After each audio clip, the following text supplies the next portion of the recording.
हिंदी रूपांतरण वह अपनी गर्भवती प्रेमिका का गर्भ गिरवाना चाहता था।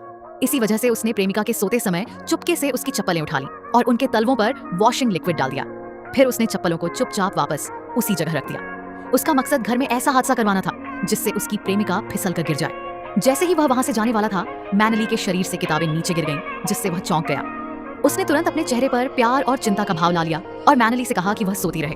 उसने बहाना बनाया कि वह सिर्फ यह बताने आया था कि उसे थोड़ी देर के लिए बाहर जाना है। इसके बाद वह नीचे बने सार्वजनिक फोन बूथ के पास पहुंचा।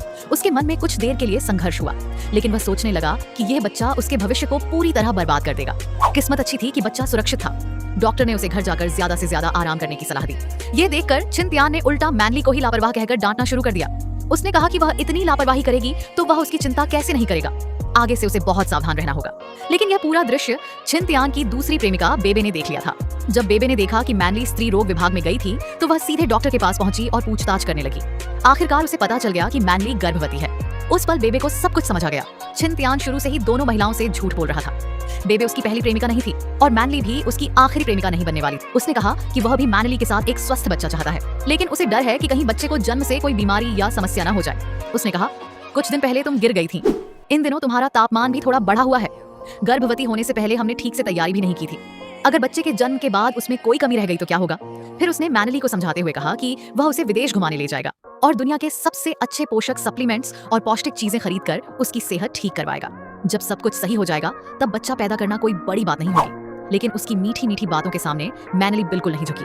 उसने कहा, हमने पहले ही इस छोटे से जीवन को अपने अंदर जगह दे दी है, फिर तुम क्यों चाहते हो कि मैं इसे खत्म कर दूं? और क्या तुम्हें पता है कि किसी महिला के लिए गर्भपात कितना मुश्किल हो सकता है? क्या छुट्टी मनाने और पोषण लेने से उस नुकसान की भरपाई हो सकती है? हो सकता है कि इसके बाद मैं कभी माँ ही न बन पाऊं। मैनली ने साफ कह दिया कि छिन-त्यान चाहे जो सोचता हो, वह इस बच्चे को हर हाल में बचाएगी। छिन-त्यान के पास कहने के लिए कुछ नहीं बचा। एक दिन बेबे की नजर मैनली पर पड़ी। दोनों कभी हाई स्कूल की सहपाठी रह चुकी थी। बेबे मैनली को लगातार धोखे में रहते हुए नहीं देख सकती थी, इसलिए उसने खुद मैनली को बातचीत के लिए बुलाया।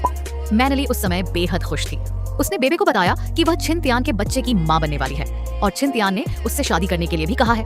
बेबे ने अपनी सगाई की अंगूठी दिखाते हुए कहा कि उसकी भी सगाई हो चुकी थी, लेकिन अब शायद उसकी शादी नहीं हो पाएगी क्योंकि उसके साथ धोखा हुआ था। उस आदमी ने उसकी जवानी और उसका प्यार छीन लिया था। इतना ही नहीं, उसने उसे 2 बार गर्भपात के लिए मजबूर किया था। पहले बेबे को समझ नहीं आता था कि वह आदमी उसके गर्भवती होने से इतना डरता क्यों है, लेकिन बाद में उसे पता चला कि उसने अपनी पत्नी से कभी तलाक लिया ही नहीं था।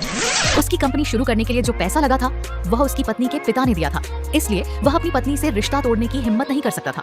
अगर उसका तलाक हो जाता तो उसके पैसे का रास्ता बंद हो जाता। इसी वजह से वह बाहर की किसी भी महिला को पत्नी का दर्जा नहीं दे सकता था और वह बिल्कुल नहीं चाहता था कि उसकी कोई दूसरी संतान पैदा हो। इसलिए वह बेबे को बार-बार गर्भपात करवाने के लिए मजबूर करता रहा। मैनली यह सुनकर बुरी तरह चौंक गई। उसे लगा कि शायद बेबे मजाक कर रही है, लेकिन बेबे की आंखों में देखकर साफ था कि वह जो कुछ कह रही थी वह बिल्कुल सच था। उसी दौरान छिन-त्यान का एक चचेरा भाई वहां से गुजर रहा था और उसने दोनों को बात करते हुए देख लिया।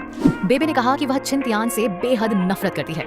मैनली को जिस तरह धोखे में रखा गया था, उसे देखकर उसे अपने पुराने दिनों की याद आ गई। उसे अपना वही भोला रूप दिखाई दे रहा था जब वह खुद उस आदमी की बातों पर भरोसा करती थी। बेबे बेहद परेशान थी। उसे लगा कि मैनली के साथ भी वही सब होने से पहले सच्चाई बता देना उसकी जिम्मेदारी है।